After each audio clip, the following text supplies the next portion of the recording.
ہے کہ ہمارا رب اللہ ہے، پھر اس پر جم جائیں، ان پر فرشتوں کا نزول ہوتا ہے، نہ کوئی غم کرو نہ خوف، خوشیاں مناؤ جنت کی جس کا تم سے وعدہ کیا گیا تھا۔ اللہ کی ربوبیت پر اطمینان جب انسان کو ہو جاتا، میرا رب اللہ ہے، ربی اللہ، انسان کے لیے نہ کوئی کھٹکا، نہ کوئی خطرہ، نہ کوئی خوف، نہ کوئی حدود۔ جو کچھ ہو رہا ہے کس کے اذن سے ہو رہا ہے؟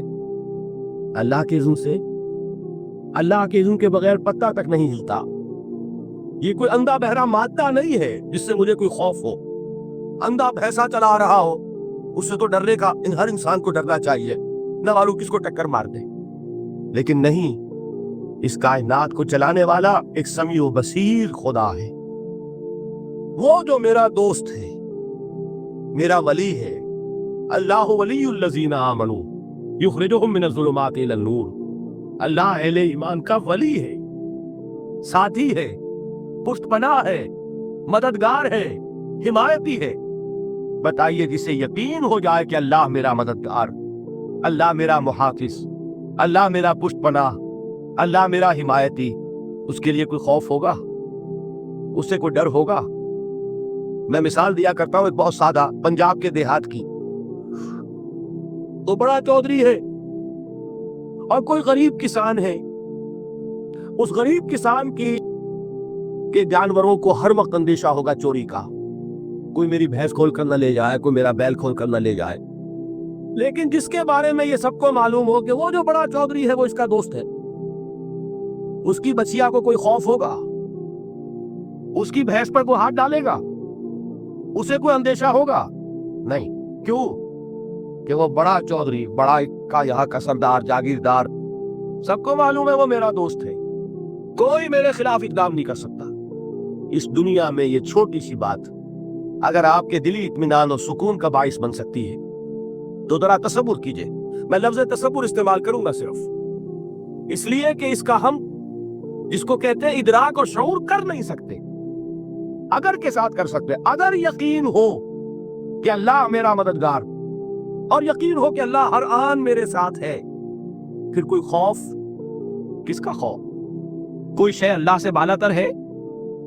کوئی قوت اس سے زیادہ طاقتور ہے؟ کوئی اس کے ارادے کو بدلنے والا ہے؟ کوئی اس کی مشیت کے آڑے آنے والا ہے؟ یہی بات ہے جو حضور نے فرمائی، یہ ایمان کا حاصل ہے لب لباب،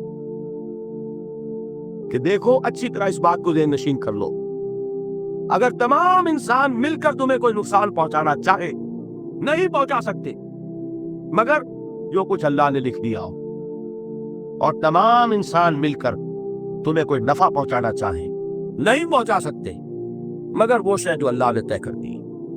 آپ پھر میں کہوں گا ذرا طاری کیجئے، اسے فرض کیجئے، اسے سوچئے، اگر اس حدیث پر ہمارا دل جھکا ہوا ہو تو کسی سے ڈر ہوگا؟ یہ مجھے نقصان نہ پہنچا دے، یہ میری رپورٹ خراب نہ کر دے، یہ میری انکریمنٹ نہ رکوا دے، یہ میرا یہ نہ بگاڑ دے، یہ میرے یہ نقصان نہ پہنچا دے۔ اس کا ڈر، اس کا ڈر، اس کا خوف، اس کی خوشامد، اس کے لیے جا کر طرح طرح سے اپنی عزت نفس کو ذلیل کروانا اس کے سامنے، یہ سب کچھ کیوں کرتا ہے انسان؟ جب سمجھتا ہے کہ اس کے ہاتھ میں میرا کوئی نفع ہے، اس کے ہاتھ میں میرے لیے کوئی ضرر ہے، یہ مجھے کوئی غضب پہنچا سکتا ہے، یہ مجھے کوئی نقصان پہنچا سکتا ہے، یہ میرا کوئی کام بنا سکتا ہے، یہ میری کوئی ضرورت پوری کر سکتا ہے، اسی کا نام شرک ہے۔ جہاں آپ نے یہ سمجھا کہ غیر اللہ کے اندر کوئی طاقت موجود ہے، وہی شرک ہے۔ بتوں سے تجھ کو امید ہے، خدا سے نومیدی، مجھے بتا تو صحیح اور کافری کیا ہے؟ شرک تو یہ ہے۔ جس پر بھی تمہیں یہ خیال ہے کلمہ ہے، یہ کلمہ سوم، لا حول ولا قوت الا باللہ، ذرا اس پر دل کو کبھی اگر آپ تصور کریں، پھر فرض کریں، دل ٹھک جائے، اس پر کوئی طاقت نہیں۔ یہی بات تھی جو شیخ عبد القادر جیلانی رحمۃ اللہ علیہ نے اپنی وصیت میں اپنے بچے سے کہی۔ 11ویں دینے والے ہیں، لیکن حضرت شیخ عبد القادر جیلانی کی وصیت اور تعلیمات کو کتنے لوگ ہیں جانتے ہو؟ یہ جن مقامات تک پہنچے ہیں وہ کس چیز کی بدولت پہنچے؟ انہوں نے جو پیغام دیا وہ کیا تھا؟